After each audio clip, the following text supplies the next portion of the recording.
오늘 저는 여러분과 함께 부활의 의미라는 말씀으로 함께 은혜를 받기를 원합니다.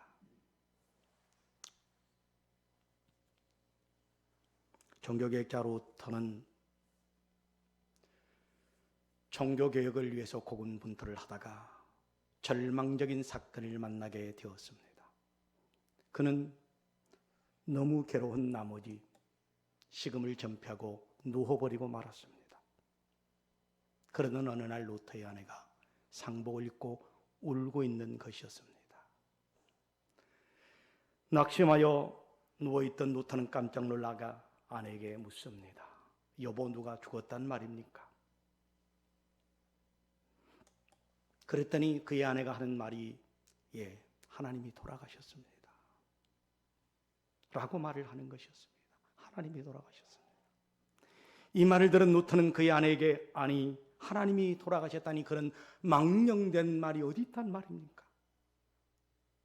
라고 정색을 하였습니다. 루터의 아내는 반대로 또 정색을 하면서 하는 말이 하나님이 돌아가셨기에 당신이 이렇게 좌절하고 절망하지 않소 라고 말을 하더랍니다. 이 말을 들은 루터는 큰 충격을 받고 다시 일어나서 하는 말이 하나님은 살아계신다. 할렐루야. 하나님은 살아계신다. 살아계신 하나님은 부활의 사건을 믿는 모든 사람의 곁에 계신다. 할렐루야. 라고 했다라는 것입니다. 그날 이후 루터는 부활의 주님이 자기와 함께함을 믿고 종교개혁에 온 힘을 쏟아서 종교개혁을 하게 되었습니다. 그렇다면 지금 우리가 코로나 바이러스 19로 우리의 현실이 절망일지라도 루터처럼 일어나 믿음으로 전진하면 또한 전진하는 신앙의 소유를 소유하고 있다면 그 어떠한 것도 극복하는 놀라운 축복의 역사가 나타날 줄 믿습니다. 절망적인 현실이 이 부활의 신앙을 믿는 사람으로 인하여 능히 감당할 수 있다는 말씀입니다. 그런데 문제는 우리가 부활을 지키고 부활절 예배를 드리면서도 우리의 삶 속에 부활의 주님을 모시고 살고 있느냐는 것입니다. 아직도 엠마오 도상의 제자들처럼 부활하신 주님을 낯선 나그네로 알고 있지는 않은지 우리는 생각해 보아야 합니다. 오늘날 우리 주님이 부활하셨다는 역사적인 사건을 믿지 아니하려는 풍조가 날로 더해져 가고 있습니다. 불교의 석가모니는 주전 600년 80세에 식중독으로 죽어 인도 산수해안에 묻혔습니다. 석가모니가 남긴 말 중에 그 유명한 말이 있습니다. 법에 의지하되 나를 의지하지 말라. 예수님하고 정반대의 얘기를 했습니다. 우리 예수 그리스도는 나를 의지하라, 나를 믿으라. 그런데 석가모니는 법에 의지하되 나를 의지하지 말라. 너희는 정진하라. 그리고 유교의 공자는 죽어서 그 시체가 중국 창평에 묻혀 있습니다. 고대 그리스의 철학자 소크라테스는 말년에 불경죄로 사형을 받고 죽었습니다. 메카에 가면 회계도 신도들이 자랑 삼아 마호멧은 우리의 선지자인데 이곳에 무덤이 있다라고 얘기합니다. 그러면서 루비, 사파이어, 다이아몬드로 장식된 화려한 무덤을 보여줍니다. 마호멧은 10여 세나 연상인 하디다와 결혼하여 3남 4녀를 낳는 후 40세에 가족을 돌보지 아니하고 세속적인 생활에서 벗어나 메카 교회의 하리산에 있는 동굴에서 명상을 하다가 300명의 군대를 이끌고 메카를 정복한 후 62세에 세상을 떠났습니다. 이렇게 자칭 선지자들도 유명한 유인들도 다시 살아났다는 얘기는 없습니다. 시편 기자는 시편 49편 9절에 그가 영원히 살아서 죽음을 보지 않을 것인가 라고 있습니다. 죽음을 보지 아니할 것인가? 역사 이래로 계속되어져 온 질문입니다. 이 지구상에 사는 사람들이라면 이 죽음을 그 누구도 피할 수가 없습니다. 언젠가는 반드시 죽게 되어 있습니다. 그래서 히브리서 기자는 히브리서 9장 2절에 한 번 죽은 것은 사람에게 정해진 것이요 그 후에 심판이 있으리라. 심판이 있으리라. 단언했습니다. 그런 거로 죽음을 면제받은 사람은 이 지구상에 한 사람도 없습니다. 우리가 죽음을 좋아하거든 싫어하거든 빨리 오건 늦게 오건 죽음은 반드시 찾아온다라는 것입니다. 이렇게 어느 누구도 죽음을 피할 수 없습니다. 그러나 부활하신 예수 그리스도를 믿는 그리스도인에게는 이 죽음의 문제에서 자유함을 얻을 수 있다는 것을 믿으시기를 바랍니다. 자유함을 얻을 수 있어요. 어느 날 3대 독자를 잃은 한 어머니가 석가모니에게 찾아가서 죽은 자기 아들을 살려달라고 애원을 합니다. 석가모니가 하도 기가 차서 이 여인의 얼굴을 물구름이 쳐다보다가 다음과 같은 말을 했습니다. 부인, 내가 당신의 아들을 살려드리겠습니다. 당신의 아들을 살려드리겠습니다. 그런데 조건이 하나 있습니다. 부인, 저 동네에 가서 저 아랫동네에 가서 눈에도 보이지 아니하는 계자씨 하나를 구해오는데 그 계자씨를 구해오는데 죽음의 고통을 당하지 아니한 집에서만 구해와야만 합니다. 그 부인은 한 가닥의 희망을 품고 이 집 저 집을 찾아다니면서 계자씨 하나를 구해오려고 애를 썼으나 구하지 못했습니다.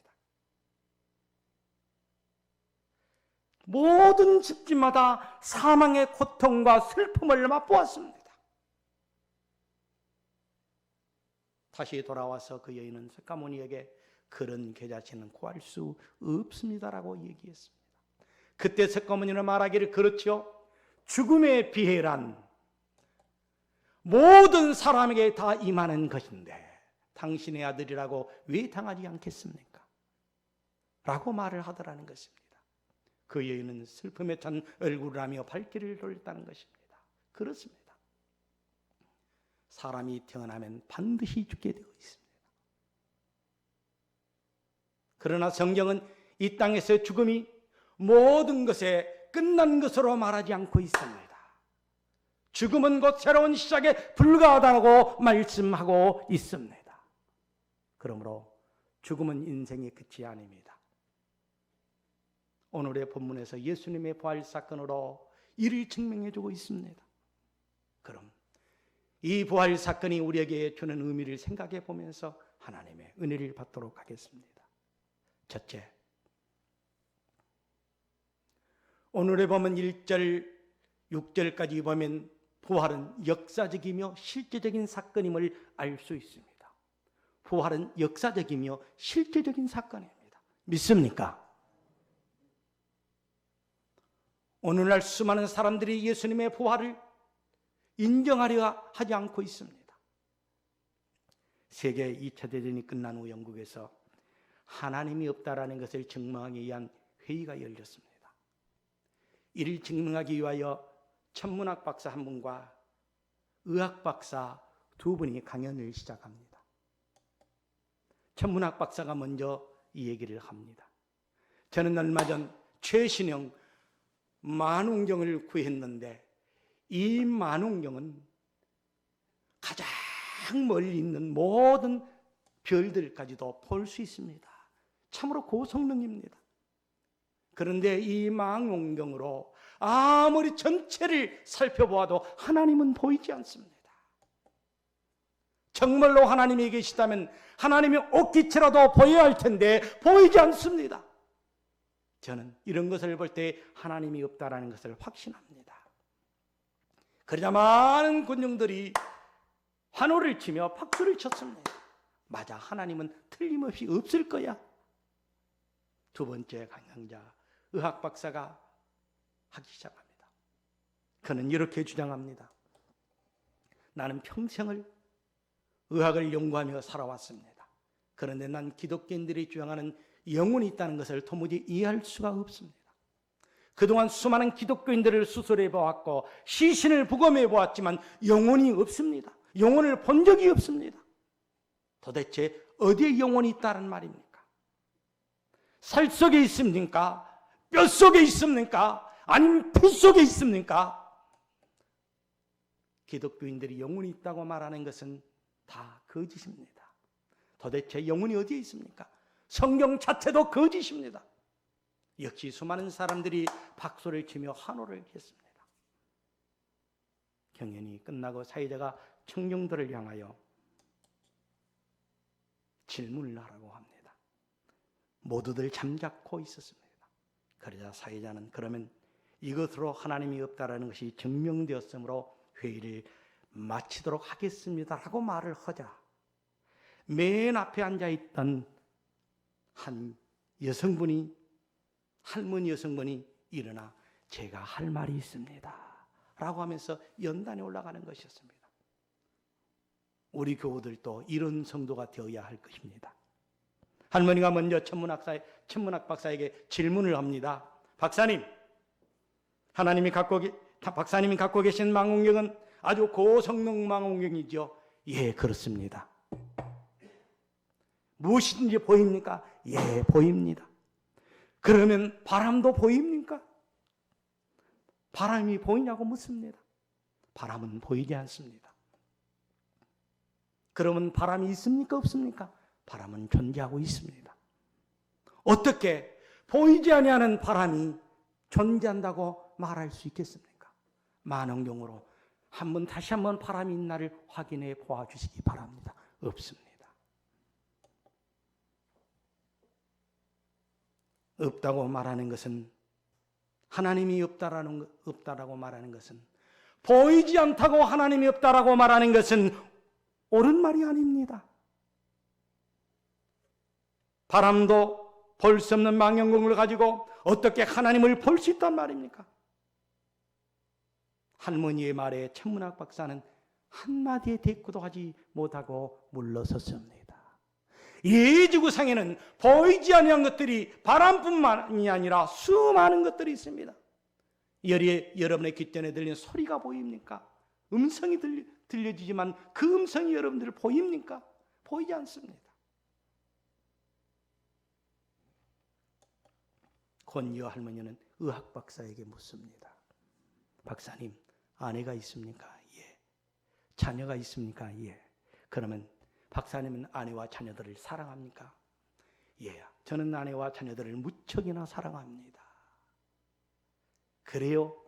할머니가 대답을 합니다. 내가 박사님을 해부해서 사랑이 있나 없나를 보이려고 합니다. 박사님, 가지고 있는 해부 칼 좀 주세요. 해부 칼 좀 주세요. 그 사랑이 어디에 들어있는지 확인해 보려고 합니다. 도대체 그 사랑이 살 속에 있습니까? 뼈 속에 있습니까? 피 속에 있습니까? 도대체 박사님 말하는 그 사랑은 어디에 있단 말입니까? 그는 아무 말도 하지 못했습니다. 하나님이 없다는 것을 증명하기 위해서 모였던 회의는 이 할머니의 급소를 찌르는 송곳 같은 질문으로 말미암아 하나님이 살아계시다는 것을 증명하는 회의가 되고 말았습니다. 그렇습니다. 사람들은 머리로 이해하기 어려운 것에 거부감을 느낄 때가 있습니다. 바로 부활의 사건이 그렇습니다. 그러나 성경은 부활의 사건을 있는 그대로 자세히 설명하고 있습니다. 오늘의 본문 성경을 보시기 바랍니다. 안식 후 첫날에 그들 평소에 예수님을 사랑하던 막달리아 마리아와 다른 여인들이 예수님의 시체라도 보기 위하여 무덤을 찾아갔습니다. 그런데 천사가 하늘로서 내려와 돌을 걸러내고 그 위에 앉았는데 그 천사의 모습이 뭐와 같고 번개와 같고 그 옷은 눈과 같이 혀끈을이라고 말하면서 본문 5절 6절에 이렇게 말하고 있습니다. 한번 읽어봐 보시기 바랍니다.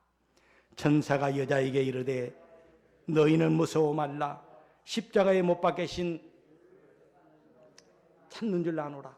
내가 여기 계시지 않고 그가 말씀한 대로 살아나셨느니라. 그가 살아나셨느니라.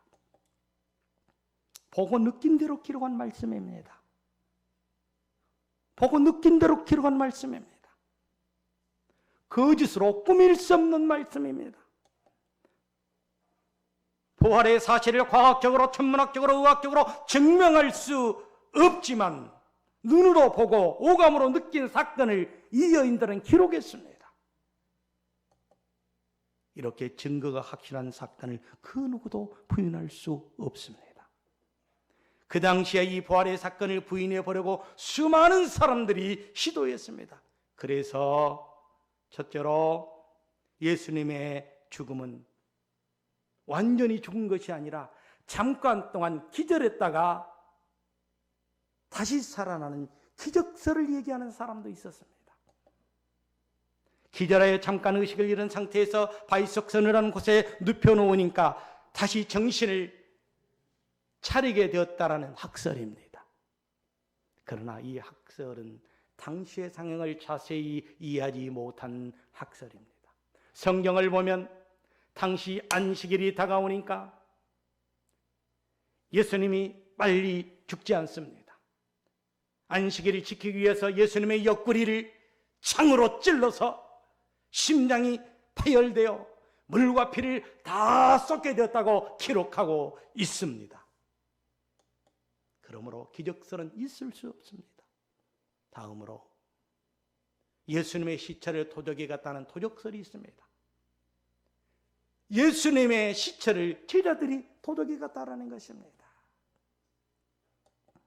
여러분 한번 생각해 보시기 바랍니다. 어린 여자의 앞에서도 예수님을 부인했던 제자들이 그 무서운 병사들이 지키고 있는데 어떻게 예수님의 시체를 훔쳐간단 말입니까? 불가능한 일입니다. 예수님 시체 도적설을 부활하신 후 활동하신 사건을 보면 거짓임을 우리는 알 수 있습니다. 세 번째로 목격한 사람들의 환상을 보았다는 환상설을 얘기하는 사람들도 있었습니다. 예수님을 너무 사모하는 나머지 유령을 보도 착각했다라는 것입니다. 그런데 환상도 한두 사람에게 나타난 것이 아니라 제자들을 포함하여 500명 이상의 사람들과 장소와 시간 다른 곳에서 부활하신 예수님을 보았다고 성경은 기록하고 있습니다. 수많은 사람들이 부활하신 예수님을 목격했다라는 것입니다. 마지막에 탐욕설입니다. 새벽 미명에 막달리아 일행이 찾아간 것은 다른 빈 무덤을 찾아갔다라는 것입니다. 그러나 이 무덤이 누구의 무덤입니까? 성경을 보세요. 이 무덤이 누구의 무덤입니까? 이 무덤은 당시 공회의 의원이었던 아리마대 요셉의 무덤이었습니다. 특별한 무덤이었기에 잘못 찾을 수가 없습니다. 이처럼 많은 사람들이 예수님의 부활 사건을 부정해 보려고 하지만 부정되지 않는 것은 역사적 사실이며 실제적인 사건이기 때문입니다. 사실보다 더 강한 힘은 없습니다. 기독교가 힘이 있는 이유가 바로 역사적 사건이요 실제적 사건이기 때문입니다.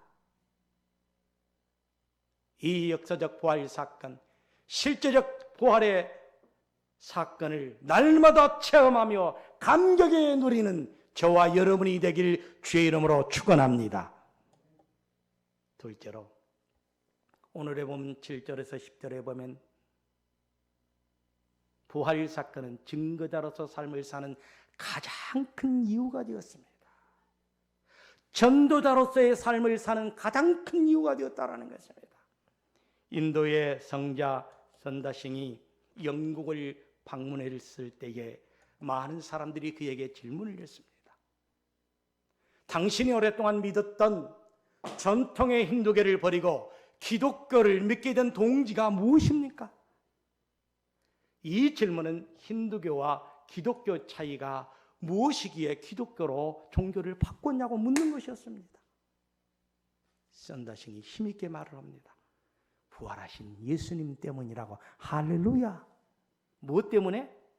부활하신 예수 때문에 나는 종교를 바꿨노라고. 그렇습니다. 예수님의 부활을 믿는 사람들의 공통점이 있다면 한결같이 예수 그리스도의 부활을 온 누리에 증거하면서 산다라는 것입니다. 그 이유는 부활의 사건은 너무 감격스럽고 너무 기쁜 일에게 전하지 아니할 수 없기 때문입니다. 사람들의 본성은 기쁜 소식이나 놀라운 소식을 접하면 다른 사람에게 빨리 전하고 싶어서 입이 근질근질합니다. 그러나 그보다 더 중요한 것은 주님께서 우리에게 마지막 부탁하신 말씀이었기에 제자들은 이 말씀을 생명을 걸고 전했다라는 사실입니다. 할렐루야.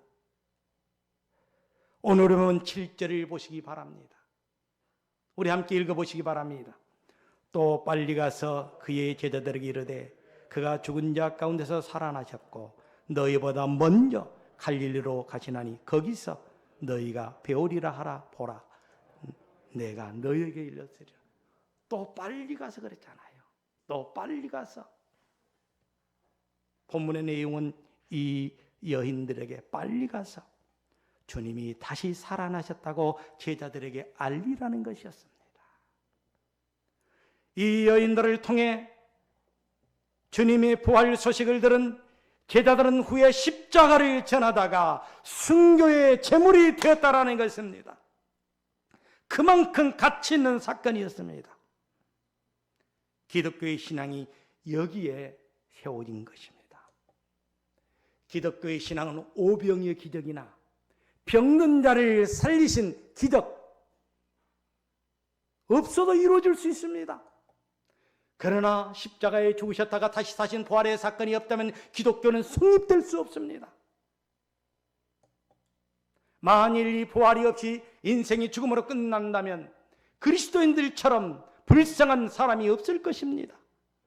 고린도전서 15장 7절 17절을 보시기 바랍니다. 우리 함께 읽어보도록 하겠습니다.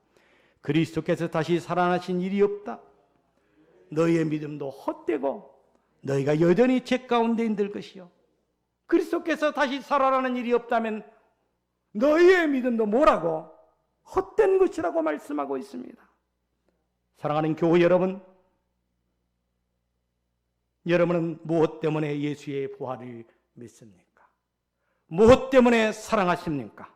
무엇 때문에 진리를 말해야 하고 무엇 때문에 의를 행하려 하십니까? 무엇 때문에 빼앗아도 모자라는 판국에 남을 주면서 살아가려고 하고 있습니까?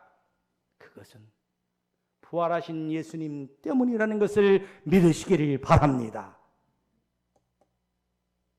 부활 신앙 없이 자유, 평등, 진리, 선의, 사랑, 인내를 말한들 무슨 소용이 있겠습니까? 우리가 서로 사랑해야 할 이유도, 참고 살아야 할 이유도,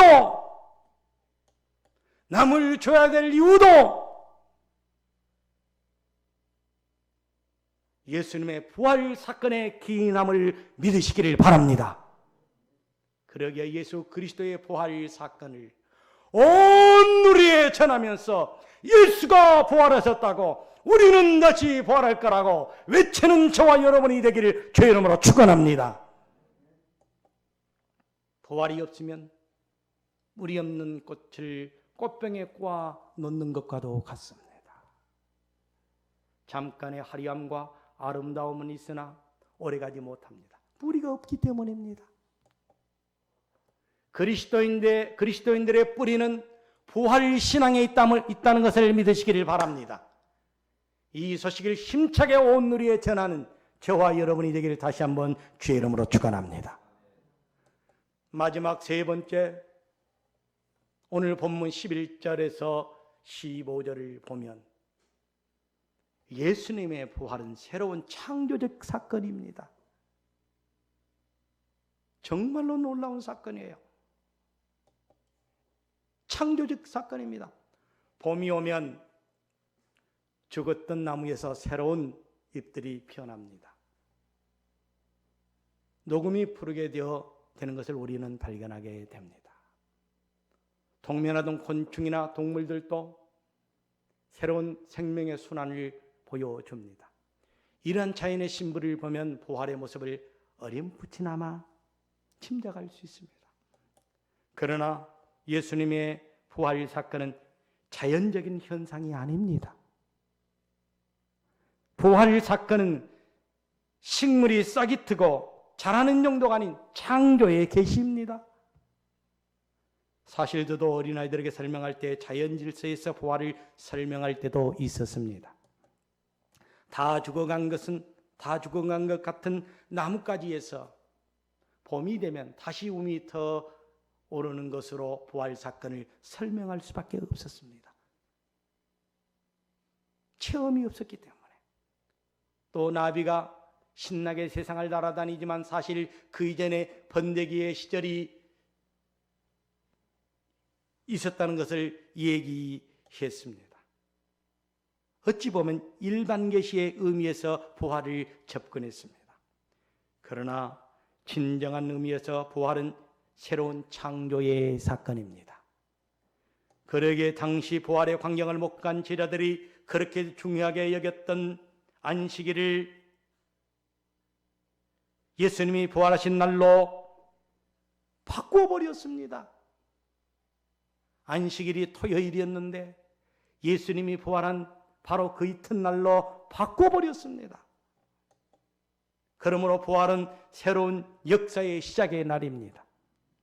어린 계집 앞에서도 비겁하게 예수님을 부인하던 베드로, 시리와 실패에 빠져 고향으로 돌아가 업으로 돌아간 베드로, 부활의 주님을 만난 후 새로운 역사를 쓰고 있습니다.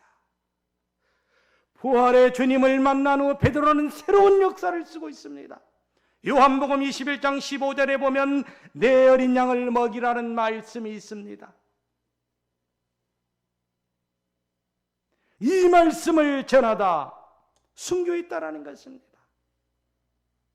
얼마나 예수님을 사랑했는지 눈병이 날 정도로 눈물을 흘리며 새벽에 첫 닭이 울 때면 주님을 3번이나 부인했던 일을 생각하며 슬피 울며 기도했다라는 것입니다. 여러분, 이런 기도가 있습니까? 부활의 주님을 만나시기를 바랍니다. 다시 말씀드린다면 용기를 잃고 두려움과 불안 속에서 절망하던 예수님의 제자들이 다시 새로운 힘을 얻어 부활의 산 증인으로 새로운 삶을 살았던 날이 바로 부활의 날입니다. 다른 말로 표현한다면 부활의 사건을 진정으로 믿는 자는 변화의 삶, 거듭난 삶을 살아가야 된다는 것입니다. 부활의 예수님을 믿는 우리 모두는 거듭난 삶을 살아가시기를 바랍니다. 부정직한 자가 정직한 자로, 두려워하는 자가 담대한 자로, 악한 자가 의인으로 거듭남을 말합니다. 할렐루야!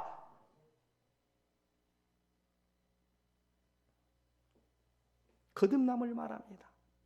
예수를 10년, 20년, 30년 믿어도 변화가 없는 사람들이 있어요. 사람이 외양간에 수천, 수만 번 왔다 갔다 한들 소가 되겠습니까? 성도라 말하면서 날마다 성전의 문턱을 밟는다 해서 그가 진정한 그리스도인이 되겠습니까? 주님의 부활을 진정으로 만나야만이 변화된 크리스찬이 될 수 있음을 믿으시길 주의 이름으로 축원합니다. 오늘날 수많은 사람들이 죄를 범하지만 예수님의 부활을 체험한 후 변화되어 새 사람이 되는 것은 새로운 창조의 사건이라고 할 수 있습니다. 이러한 창조의 질서는 어느 누구도 막을 수가 없습니다. 예수님이 부활 사건을 목격한 파수꾼들이 대사장들에게 고했을 때 장로들과 의논해서 이 사실을 말하지 않는 조건으로 그들에게 돈을 주고 입을 막으려 했지만 새롭게 창조된 파수꾼의 입을 막을 수가 없었습니다. 죽인다고 해도 막을 수가 없었습니다. 예수의 부활을 전하면 죽인다, 아니면 돈을 준다. 조그마한 형광등 불빛은 우리가 막을 수가 있습니다. 그러나 태양빛은 그 무엇으로도 막을 수가 없습니다. 그렇습니다. 예수의 부활을 믿는 신앙의 길은 근심, 걱정, 불안, 초조하던 사람이 근심, 걱정, 초조가 없는 평화의 사람으로, 할렐루야! 담대하지 못한 사람이 담대한 사람으로, 부정직한 사람이 정직한 사람으로, 죄인이었던 사람이 하늘의 사람으로 변한다는 것을 믿으시길 바랍니다. 오늘 우리 모두가 이 부활의 현장으로 우리의 발걸음을 옮겨야 할 것입니다. 고린도전서 15장 55절 58절을 보면서 말씀을 맺으려고 합니다. 우리 함께 보도록 하겠습니다. 사망아, 너희 승리가 어디에 있느냐? 사망아, 내가 쏘는 것이 어디에 있느냐? 사망이 쏘는 것이 죄요, 죄의 권능은 율법이라. 우리 주 예수 그리스도로 말미암아 우리에게 승리를 주시는 하나님께 감사하노니, 그러므로 내 사랑하는 형제들아, 견실하며 흔들리지 말고 항상 주의 일에 힘쓰는 자들이 되라. 이는 너희의 수고가 주 안에서 헛되지 않는 줄 알미라. 할렐루야. 우리의 모든 수고가 헛되지 않고 우리 주님이 기억한다라는 것을 믿으시기 바랍니다. 이제 부활의 주님 안에서 우리는 두려울 것이 없습니다. 사망도 두려워하지 않습니다. 부활은 죽음까지도 극복한 사건입니다. 이러한 부활의 의미를 확보해 가지고 새롭게 변화되고 거듭나는 교우들이 되시길 다시 한번 주의 이름으로 축원합니다. 이제 온전히 부활을 나만이 간직하는 것이 아니라 온 누리에 전하며 살아가는 저와 여러분이 되길 주의 이름으로 축원합니다. 기도하겠습니다.